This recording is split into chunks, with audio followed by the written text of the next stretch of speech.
Brake control, you're clear to land. Ladies and gentlemen, we are now making our final approach on the GamesMaster Resort. We wish you an enjoyable stay.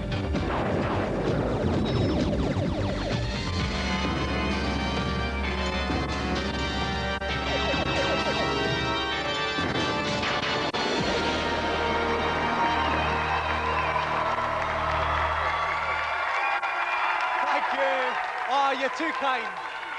You're lovely. You're a bit exuberant, you are. Okay, the icy probing hands of Mr. Winter are beginning to be replaced by the warm, inviting thighs of Madam Spring.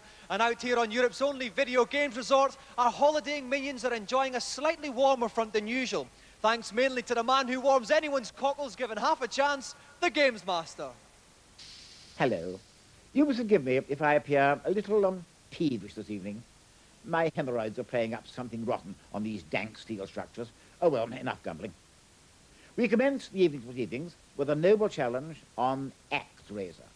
As a chivalrous knight, you will need to battle your way through the first level of the game and defeat the centre in under 1.5 minutes.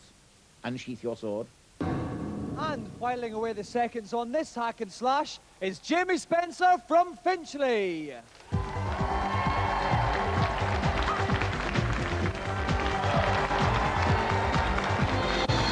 Jamie. Right, now, Jamie, how long have you been playing video games for? For some time now. Some time now? Yeah. Okay, we don't have to get specific. It's only time, Jamie, is it? Yeah. Inconsequential. Yeah. Okay, what do you like at platform games? Quite good. Quite good. Completed too. What ones have you completed? Robocod and Golden Axe. All right, now, is it true at the tender age of 13 you did social anthropology at Oxford University? No. It must be the next guy. Okay, if you'd like to have a little sit down there, Jamie, we'll get ready to play.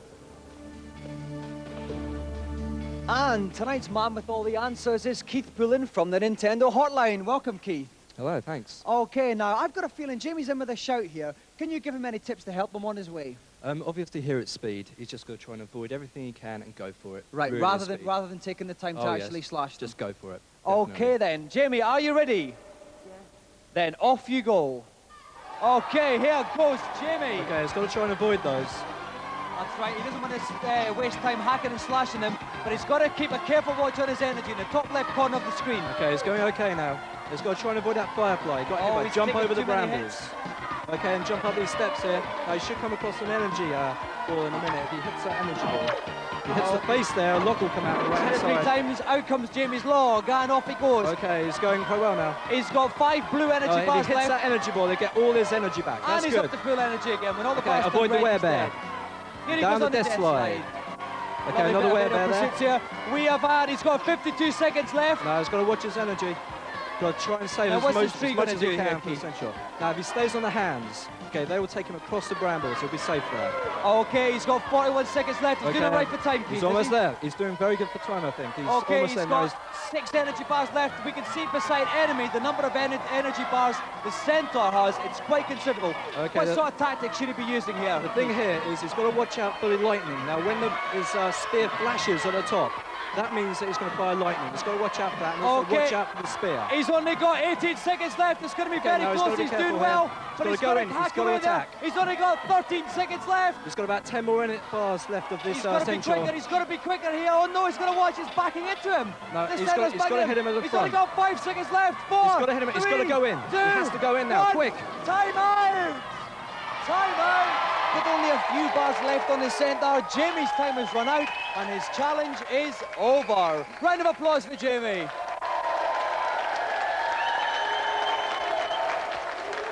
Bad luck, Jamie. Now, Jamie, that was desperately close there. Where did you lose those vital seconds? When the monster turned around, that lost me about 6. When he bared his Yeah. rump at the end there. Yeah. Oh, well, never mind. At least it was a very exciting challenge for us to watch. Okay, so let's have another round of applause for our gallant competitor, Jamie Spencer.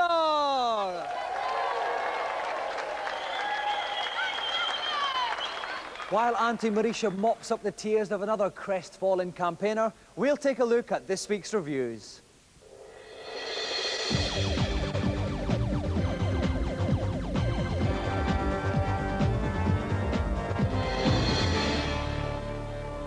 This week, we grab our 40 dice, firmly grip the steering wheel and look at racing games. First up, take to the water in Eliminator Boat Duel. 25 courses, 2 playing styles, and the chance to add all manner of enhancements to your craft. The graphics are a little bland in some places, and the sound's a bit blippy-bloppy, kind of supermarket stuff. For an NES game, it's great fun. You can almost imagine you're James Bond indulging in a high-speed boat chase. It is a good game, definitely, but its long-term appeal is possibly doubtful.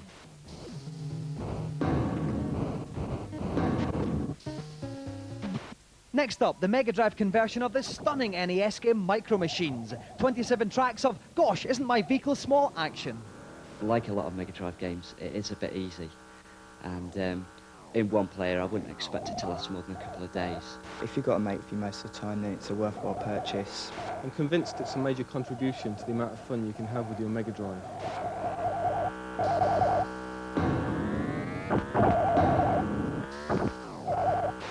Finally, bird's eye view monochrome racing action with more tracks than you can shake a Game Boy at. Dirty Racing.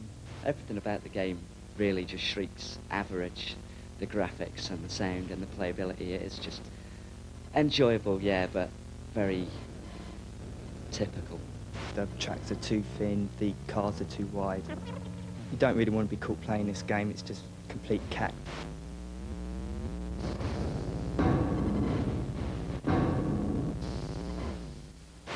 At last, it's time to announce the winners of our designer game competition using Amos on the Amiga. Any idea we had of awarding just one prize went straight out the window as we were bombarded with entries from all over the world. Europress Software kindly gave us a mountain of extra prizes to dish out. 10 special runners-up awards of Easy Amos went to the best game design on paper. In reverse order, Angus Poland played on the Scottish Connection with Highland Wildcat. In 9th place, Alex Burdett and Gavin Bond had a very witty bout of nautical nuances. At 8, Nick Harmer, Alan Darling, Matt Gathercall got it for the rather noir Cyber Team. At number 7, John Kuksicki and Matthew Honeybell had a platform ROM to be in Farm Island. Earning 6th place with some daunting draftsmanship was Kira MacDonald and Suicide Sucks. At 5, one of our younger entrants, Matt Roberts, with a finely detailed What's Up Doc. In 4, we get surreal with Sheriff Handbag from Richard Leach. And at 3, the youngest runner-up, 12-year-old David Slade with Bionic Baby. Second best design on paper went to Peter Balshaw for the atmospheric Dungeon of Prisoners. But for sheer volume of tree-destroying paper, Lee and Paul Deval impressed us the most with the nature-ish platform game Woody. Now on to the actual games. 2 special commendations were awarded to, first of all, 20-year-old Fraser Ashworth for Super Blue Kid, a very impressive Robocod-style parallax scrolling extravaganza.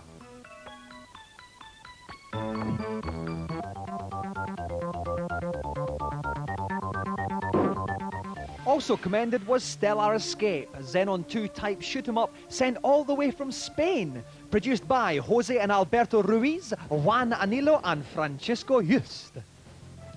The designers of both these games received copies of Amos Professional, the ultimate programming package. But the overall winner was Charlie Chimp, programmed by 22-year-olds Brian Bell and Ashley Cunningham in a transformed garden shed in Belfast. This won for sheer playability. The game will be on the cover of next month's Amiga format. As well as that, the winner gets £500 worth of Amiga hardware. Well done, everybody. Some more mouth-watering morsels for you all to feast upon. Now, as I wind my way through the bowels of the rig to meet tonight's celebrity, let's find out what challenge they'll be facing. I've decided to opt for the brute force of an arm wrestling encounter on Arm Champs 2. I must admit it's all a bit macho for me, but I'm aware that everyone's tastes need to be catered for. Each contestant will have one attempt to record the highest possible strength reading against the computer. No room for the faint-hearted on this one, so fret not about Wittgenstein's latest theorem, and give it your all. And we're very lucky tonight to have 3 of the world's premier arm wrestlers meeting head-to-head for this challenge. So please give a warm welcome to Rod Rambo Lynette, Robert Bad News Brown, and Tony the Lunatic Dupre.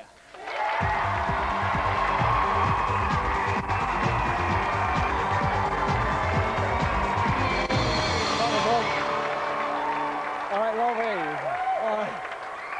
Welcome, Tony. Okay, now I'd like to turn to you first of all, Rod. You're the world champion at left and right hands. You must be the favourite tonight. Yeah, well, arm wrestling's done in weight classes, and there's a very big man standing next to me. And be quite honest, He's good, but I'm better. Okay, all right, let's turn on to Robert Bad News Brown. Will you be bad news for the other two tonight? Oh, definitely, yeah. You'll be... I think I'll win this tonight. All right. Now let's go on to Tony. I think you're our smallest equal challenger. Is size important in this thing? No, not really size, but strength and technique is, and I'm here to prove that a smaller guy can technically beat bigger guys like these.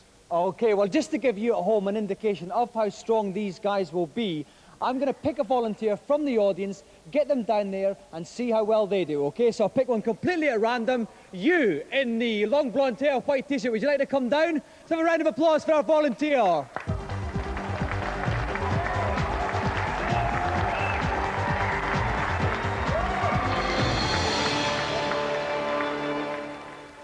All right, welcome. What's your name? Steve. All right, then, Steve. Okay. What we're going to do is, you must remember, you've got to keep your elbow down at all times. We're going to measure you up against the computer and measure your total tonnage. Are you up for it? Oh, yeah, definitely. Okay, if you'd like to assume your position, Steve.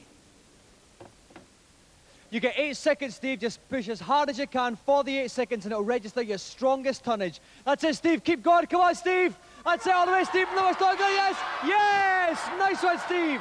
Okay, Steve got 26.2 kilograms. Round of applause for our volunteer. Thanks, Steve. Okay, right now our 3 arm wrestlers are going to warm up under the watchful eye of referee David Sheed. And if you want to find out the outcome of this epic battle, join us after the break.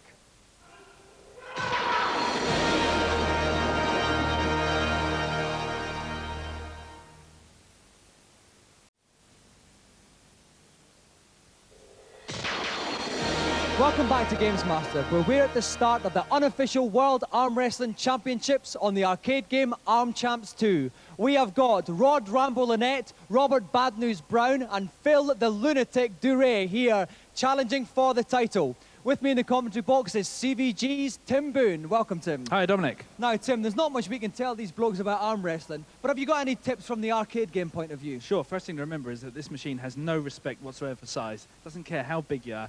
All it cares about is technique, and they tell me that it's all in the wrist. Okay, then. All right, so I'd like to invite our first competitor. Let's have a warm round of applause for Tony the Lunatic Duray.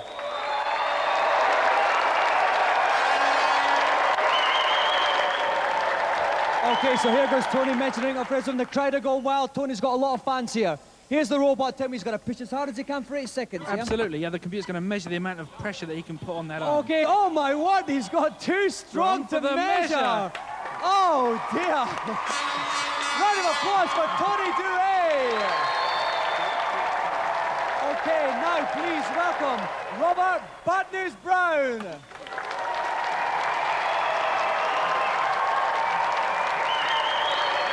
Okay, so here comes Robert. What can he do, Tim? I mean, he can only equal it, can't he? Absolutely, he's just got to put everything he's got into it. Okay. So here comes Robert. Will it be bad news for Tony? And he's pushing really hard. It's gone up. He's on 73. Oh, no! Robert Bad News Brown as well. This is extraordinary. Too strong to measure. Okay, so please, a round of applause for our final competitor tonight, Rod Rambo Lynette.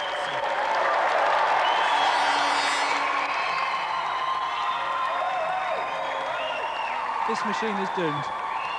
We've got the robot there. He looks pretty mean, Tim. But What does that mean? I think he's actually going to just self-destruct the machine. Okay, he's pushed it down. Rod is going to... Oh, he's got it as It's well. over the top again. Rod Rambo Lynette, too strong to measure. A 3-way infinity tie. Quite Round incredible. of applause for Rod Rambo Lynette.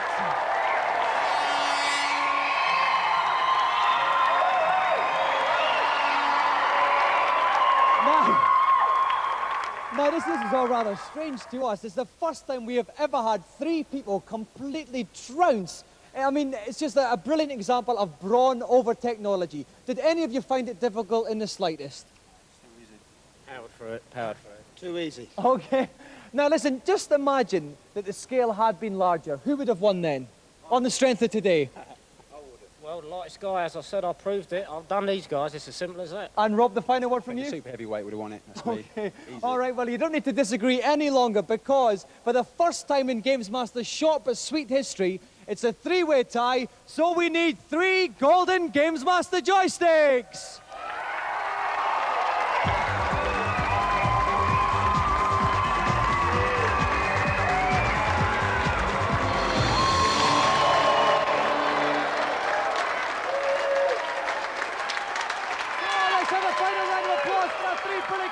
us, Rod Ramble-Lynette, Rob Bad News Brown, and Tony the Lunatic DeRay. Thank you, boys.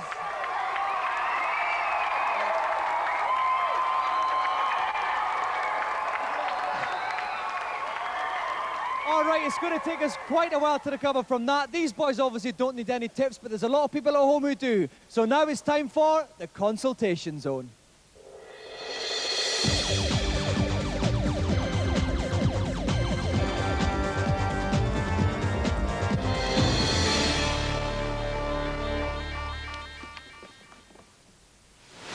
Hello, GamesMaster. Welcome up to the helipad. What is it that's troubling you? I can't get into the wizard's house on Goblin's Toe. How do I do it? First of all, you need to fill up the bottle with water from the fountain. Get Winkle to use this on the toad to make him jump off the stone. Now, get Fingers to pick up the stone and use it on the mechanism to knock the ladder on the roof so that Winkle can climb up onto the wizard's house and enter it through the chimney. Got that? Yes, thanks. Good. Then be gone with you. Who's next? Hello, GamesMaster. In Ganon's Tower on Zelda 3, when I reach the 3rd floor, there is a ledge with a crack in it which I cannot get to. How do I get to it? You will need to stand right on the edge of the platform, facing up toward the 2 blocks. Then dash into them using your Pegasus shoes. You shall now bounce across the gap. Thanks a lot. And who's last for the evening? Hello, GamesMaster. What's your question? On the Addams Family on the Super Nintendo, I just can't get anywhere at all. Can you help me? Oh dear, what a pitiful plea. Oh, well, follow this advice. Play the game through once and then die, as you've been doing rather a lot by the sound of it. Then, on the continue screen, walk off to the left to collect 4 extra lives. Use them wisely. Thank you. Well, I hope these titbits bring a few rays of happiness into your miserable lives. More goodies next week. Some more good old-fashioned solutions to modern-day problems. Now it's back to the slightly misshapen-headed one for tonight's final challenge. To round off the evening's proceedings, I've opted for an amusing little game called Fiendish Freddy's Big Top of Fun. As the bald but muscular Horace, the high diver, tonight's last contestant will need to successfully perform 4 increasingly difficult dives. To keep on course during the dive, Horace needs to carry out various aerial poses. Failure to perform these poses results in Horace being blown off course. I hope that, like me, you have a head for heights. For these aquatic pursuits, we are very lucky indeed to have with us Olympic gold 100 metres breaststroke medalist and the most popular swimmer Britain has ever produced, the one, the only, Duncan Goodyear.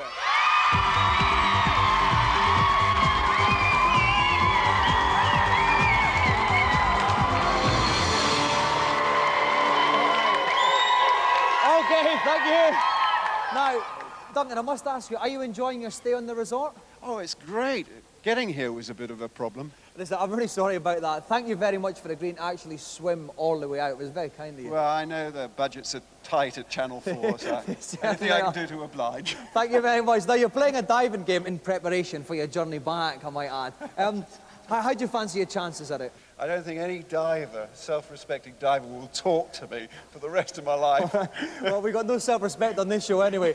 If you'd like to sit yourself down, Duncan, and get ready to dive.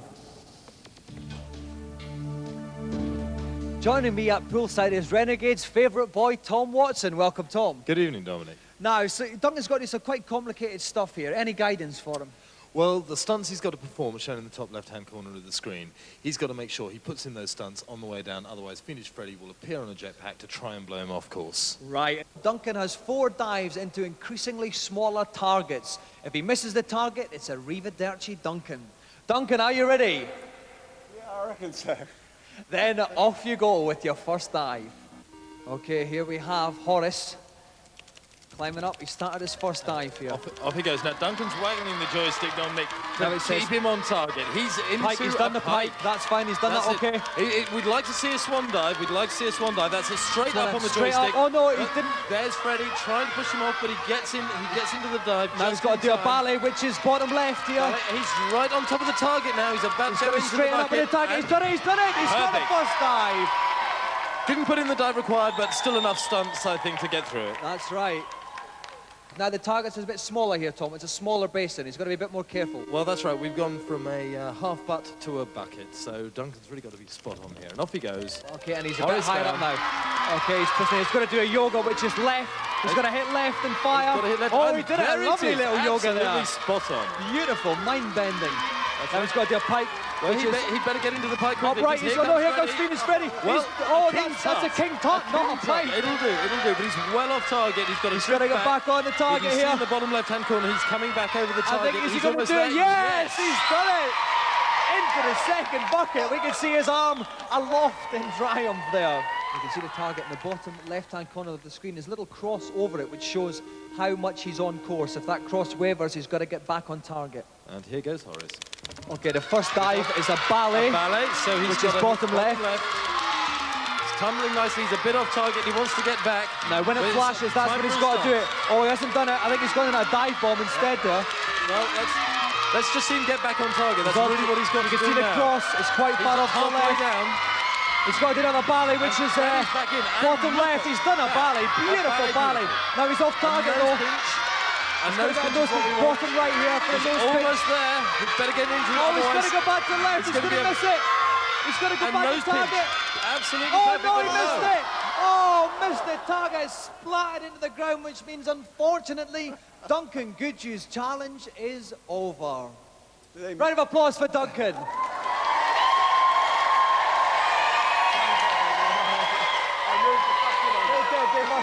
They must have been cheated somehow. Listen, Duncan, it was quite tough for you out there, wasn't it? The first couple of dives were nice and you were getting some impressive looking moves. Talk me through some of it. Where did it go wrong? The yoga position was nice and laid back. But I did have trouble on the cross stick there. I think we all do, Duncan, in our own little ways. Well, unfortunately, Duncan, we can't give you a golden joystick. But instead, as a little bit of a consolation, Auntie Marisha's got a bit of a surprise for you. So let's have a big cheer for Auntie Marisha here. Oh, cheer.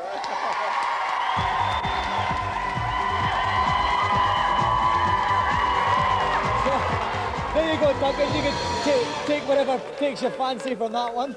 Take a nice big one anyway. All right, I don't blame you. All right, thanks, Auntie Marisha, and a special thanks to a special guest, Duncan Goodhue.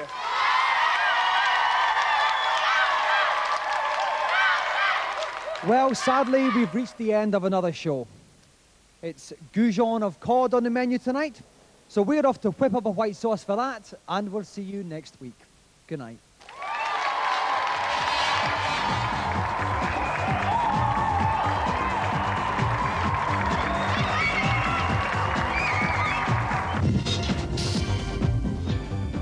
The GamesMaster Club is open to all our viewers. Members receive challenge stopwatches, badges, stickers and other paraphernalia.